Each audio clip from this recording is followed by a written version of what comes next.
I want to actually do some dig into some Search Console stuff with you all. So if you can put in the chat, those of you who are here, if you can put in whether you are connected to your Google Search Console right now and you have it open on your computer so you can kind of work alongside. I want this to be actionable.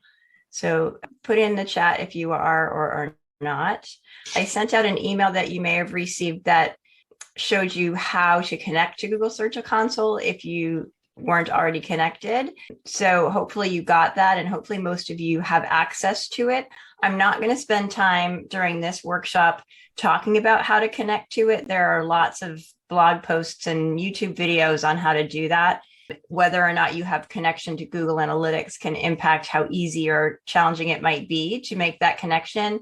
In some cases, you might have to access your DNS records in order to get access to Google Search Console.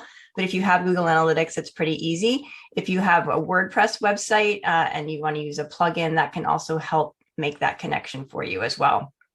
I'm glad to see a few of you are connected to Google Search Console now, because I think it will be helpful for you to be able to play with your own data as we're doing this. So I'm going to go through some slides real quick, and then I'm going to actually show you some Google Search Console dashboards, and we'll look at the data there and see how it's going. Hi, Catherine. Thanks for being here. And Susan, you don't have to be logged in because I'm going to use your Search Console during this session.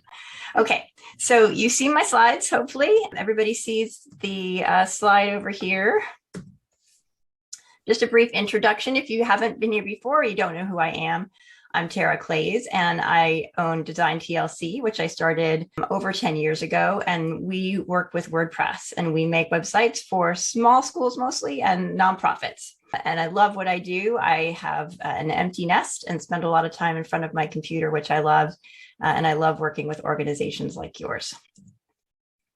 So as I mentioned, we're going to talk about Google Search Console today and how you can use it. It provides some really great data for free that you can use to make some tweaks to your website to help people both find you online, to know how people are finding you online, and then to make some tweaks to your meta descriptions and SEO related content to help people actually click on your results and move you up slightly. So you want to make sure that you're connected to Google Search Console. And as I mentioned, if you're not connected now or you don't have a connection, there are blog posts about this. I'm also happy to hop on a Zoom call with you and look at your connection if you're having trouble at some point. So feel free to reach out to me for that help. But you may have to access your DNS settings, or you can use Google Analytics to access Google Search Console. After you've done that, you want to go into your Google Search Console and you want to click on sitemaps over on the left-hand side. Your left-hand side column may look slightly different than this. There are two different kind of versions of Google Search Console, but you should see sitemaps on the side. And when you do that, you should see over on that screen, there's an opportunity to enter a link to your sitemap. And you want to do that if it's not already there. If you don't see anything down below, you want to enter in your sitemap. Now, I will caution you, if your website has a lot of broken links on it or has issues, you probably don't want to submit your sitemap right away.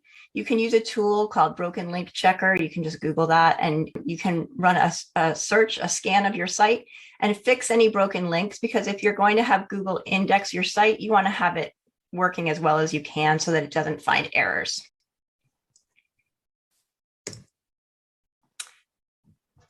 The next thing we're going to talk about is performance. And this is really where what we're going to be talking about today, the key data that you're going to be working with. So if you click on the performance on the side, you'll see some line graphs there, and you'll see total clicks, impressions, average CTR, which is click-through rate, and average position. You're able to probably by default for you, total clicks and total impressions are the two things that are selected. You can click on the other two as well. And then when you scroll down, it will add columns for that data. You can also set your time frame. So you see up in the top, there's a blue little bubble that says search type and then says date last 3 months. So you can change that to 6 months or longer. You can customize the dates. You can also, there's a tab there where you can compare it to previous period or a previous year.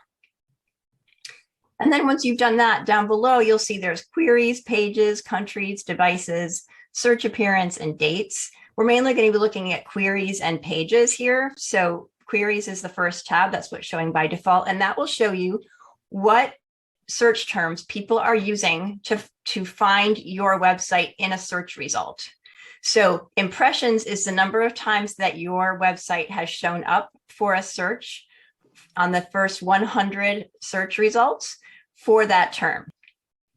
Clicks is the number of times people have clicked on that result.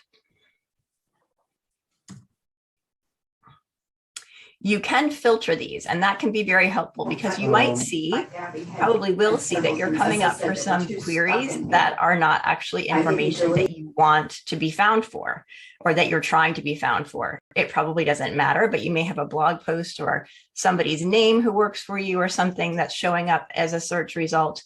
Don't worry about those. What you can do is filter those out by clicking either on the little filter triangle on the far right-hand side or up at the top next to where the date and the search type is. There's a new button. You can click new, and then you can put in under queries. You can say search for everything that has school in it, for example, to try to filter that out, or private school to see what search terms might be coming up for you there. Those of you who are following along, can you just put in the chat if I'm going too fast or if you're finding what you need to find? Okay. I'm not hearing from anyone, so I will keep moving on.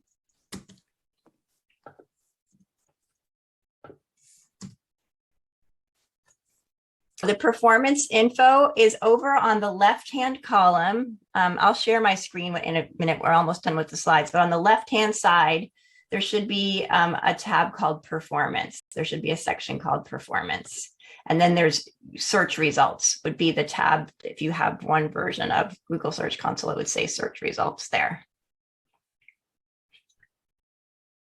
So I like to click on the position as well, because that shows you, you can then rank those columns in order. So you can rank them by impressions and you can rank them by search position. So you can see what searches you're coming up for as number one. Google presents results 10 at a time, 10 per page. So you want to be on page one, and the closer you are to number one, the better. For some terms, it's going to be impossible for you to rank number one because there will be Wikipedia and niche.com and Great Schools and other very large websites that are going to come up first. But the closest you can get to number one, the better. And people do know, they can see in the search result that it's niche and it's not an actual school website. So they'll go down to the first actual school link that's there. So if you're number three, but there's no other school before you, then you have a better chance of being clicked on. And that's what we want to look at, is those clicks. So after performance, the next thing that you can use within Google Search Console that we'll talk about is errors. So if you click on overview, it will give you this information and it will show you if there are pages with errors. You might also, if you've been connected to Google Search Console, you may occasionally get emails from Google Search Console saying that you have an error.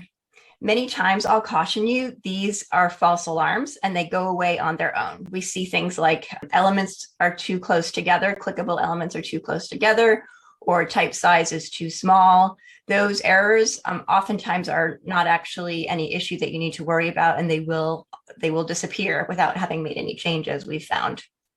You may find some errors, though, that you want to fix. So you do want to check them out, and you can click on the full report to see, and it will show you what the pages are. So in this case, it's saying that this page is marked no index. That may be intentional. So that should not be an issue to worry about. And a server error also, that could be that Google Search Console just wasn't able to connect for some reason. So a 500 error could mean that your server was down at the moment that Search Console was trying to connect. So you can check on it and see if you can click on this and see what page it is.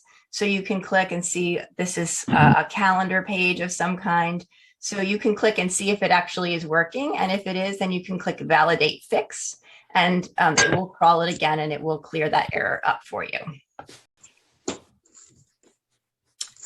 And then the last thing to do once you've got this information, so you've used that performance information and you've checked on errors, is to go into some of your pages and look for opportunities to use the data that you've gathered.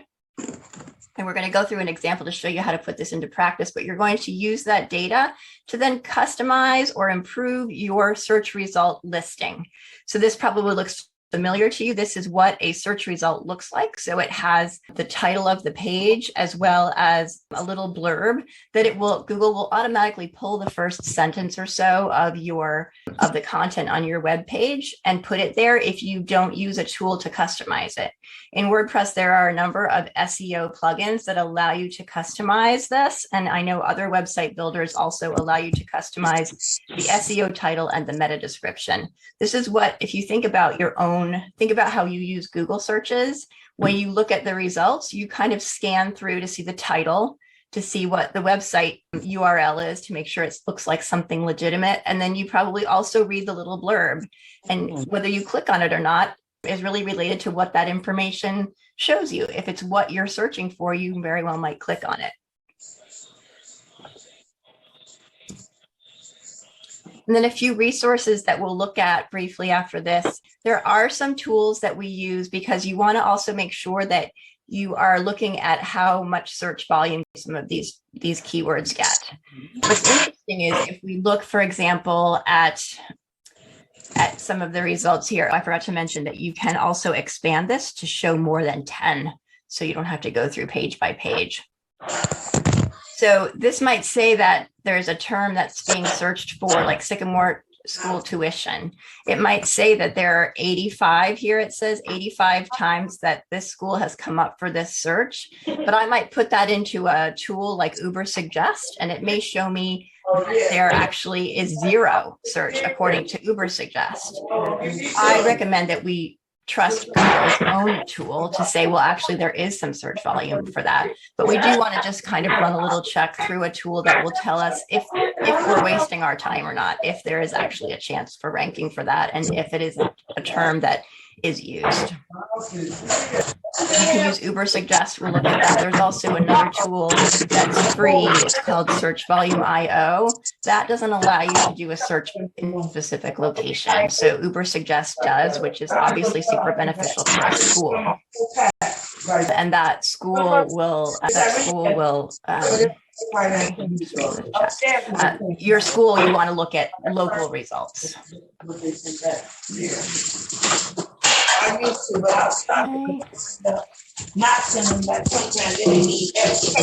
please mute if you're not muted?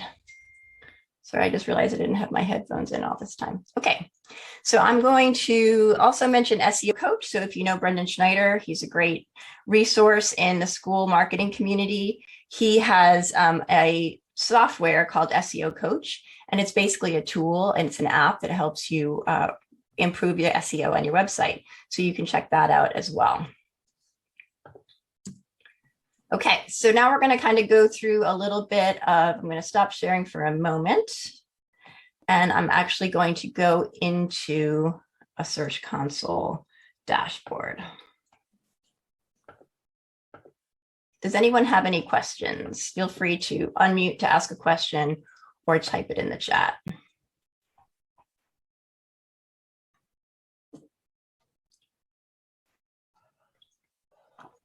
Okay, so I've had permission to show a couple of different website, Search Console website results.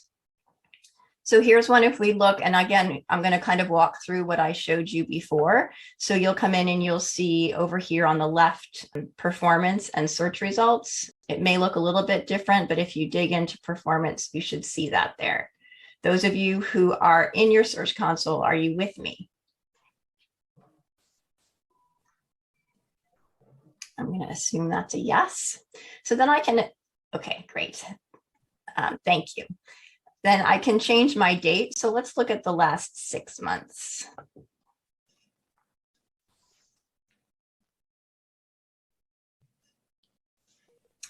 And it's going to show me clicks and impressions, but I also want to see the average position. So I can change this by rank. So just out of curiosity, let's see our top number one. So this is not uncommon. This is what we'd expect, right? Is that people who are going and searching for your school name, you're going to be number one coming up for that. And that's probably going to be where most of your traffic comes from, is people who are already familiar with your school and are looking for that. So here is tuition page. We know that the tuition page is a page on a school website that many people search for and want to get to. So what we can do here is we could actually take this term and we could do a search for it. Now, I'm not in the Seattle area, so it might not come up as high for me, but I should be able to get an idea of what it looks like. So West Sound Academy tuition, West Sound Academy tuition. And what this is going to do is it's going to show me what this message, what this search result looks like. So I can see here what that looks like. And they're a WordPress website. So in their website, we can actually go into the SEO tool. And I've done some webinars on that and have some blog posts on how to customize this. And we could customize this. Maybe we don't want to reveal what the range is right here. Maybe we want people to have to click to read more because maybe we have some affordability opportunities or scholarships or things. So easy application, right? Sliding scale, that might be something that we want to put in. This could be customized. And what we would do then is I'd make a note, I'd keep a spreadsheet and make a note of when you've made these edits so that then in a few weeks, you can go back and see if you get more clicks. So here we have 137 impressions, 53 clicks. We'd like to see more clicks there. Does that make sense? So that's a search that's based on someone who's already looking for your school. Now, we might also look at some of these other terms, IB school near me. So not a lot of impressions, not a lot of people searching for that term here that we're being found for. But what we might do is use a tool, like I mentioned, Uber Suggest. I also use a paid tool called KW Finder. And what this does is it will show me where some opportunities are for keywords and what the volume is and how difficult it would be to rank for that. So if I want to look for IB school near me, in this tool, I've already put in the location where this is. So IB school near me.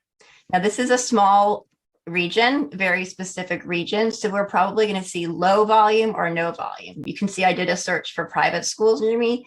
The search volume is only 30 in the past month.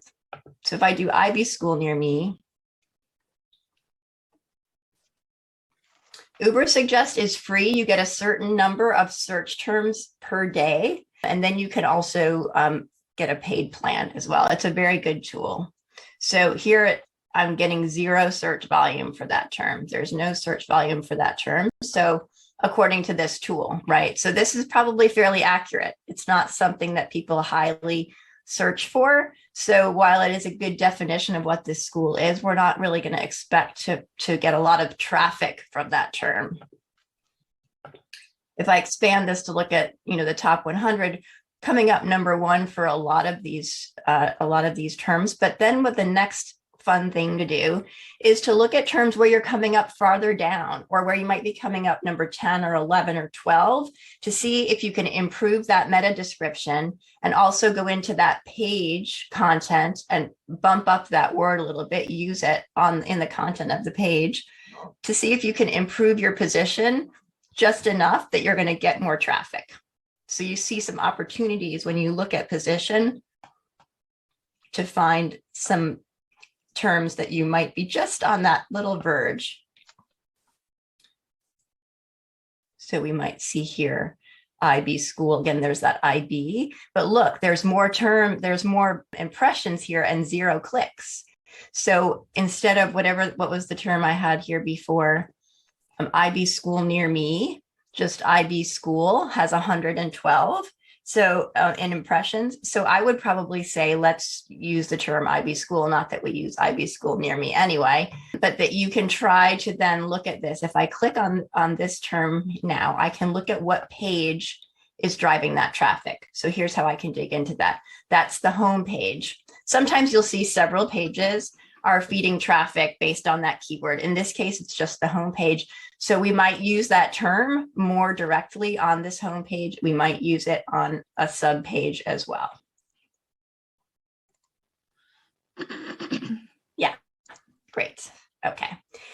So we can look at another school and see a similar process here. So you can dig into these terms when you click on pages after you've found the term. So here we have private school Arlington, 63, but only 6 clicks. So how could we improve that? Let's see.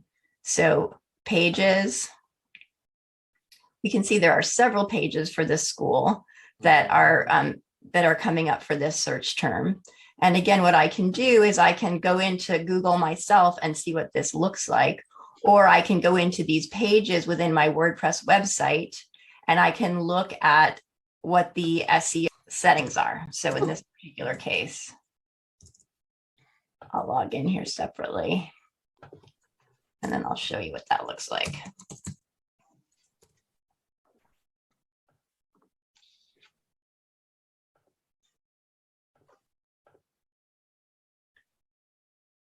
So this is telling me that I have, maybe let's look at the contact page and see what the meta description is for the contact page on the Sycamore School. So if I go to the contact page and I go into edit, this is, if you have a WordPress site, this is what you'll be looking for. If you don't have a WordPress site, you probably are also in your page editing section, and there's probably some kind of a box where you can edit your description. So in this case, they have not created a custom meta description. So that means that's one reason why perhaps they're not being clicked on, is that it's not serving up much information in a search result when people are typing in private school Arlington, Virginia. They're not clicking on the contact page, even though it's coming up in a search result. They're not clicking on it because it doesn't really say very much. So there's an opportunity there to improve this by customizing the meta description. It should be about 155 characters. And you can also customize the page, the SEO page title. So since we're looking at the term private school Arlington, Virginia, we could actually customize this to say private school. And you see how it's editing right at the top, Arlington, VA. And then we could put in some custom meta description here. The Sycamore School is a private, I can spell, private school in Arlington, Virginia. And you see how down below it's showing me with a color if it's long enough. So it would tell me if I go too long or long enough, which serves middle and high school, serves middle and high school students with a mastery model or something like that. So we could update that. And now what I can do then is I can go back into my search console and I can go to that sitemap and I can actually just resubmit this page to the sitemap. It's doing that to me.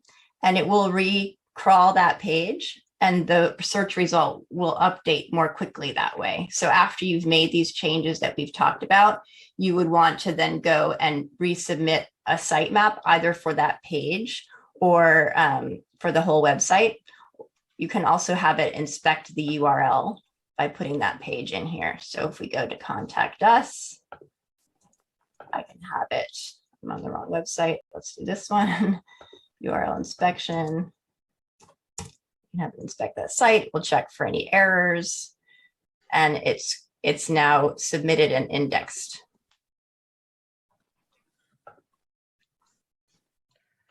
Does anyone have any questions? I've gone quickly through and I'd love to open it up to questions now. That's the sum total of using this in a really basic way to make some very quick and easy edits to a few of your web pages on your site to try to improve your click-through rate and improve your search result.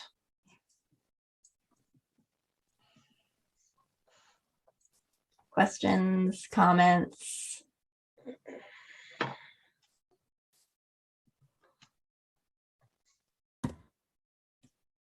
No questions or comments? You guys are all so quiet.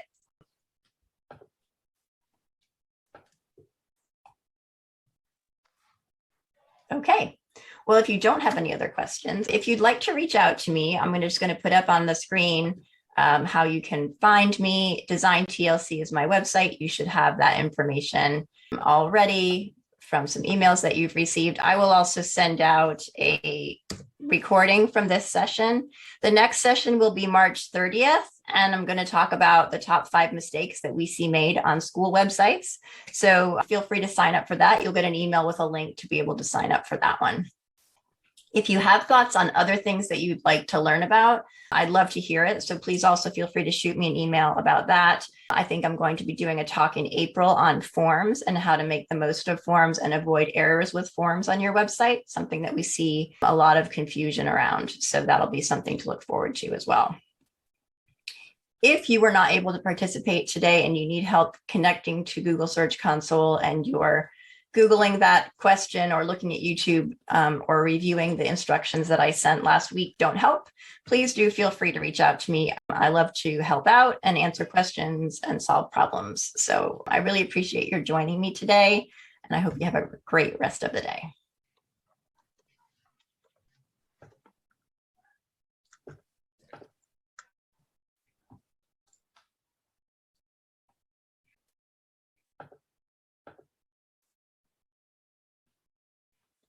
Bye-bye.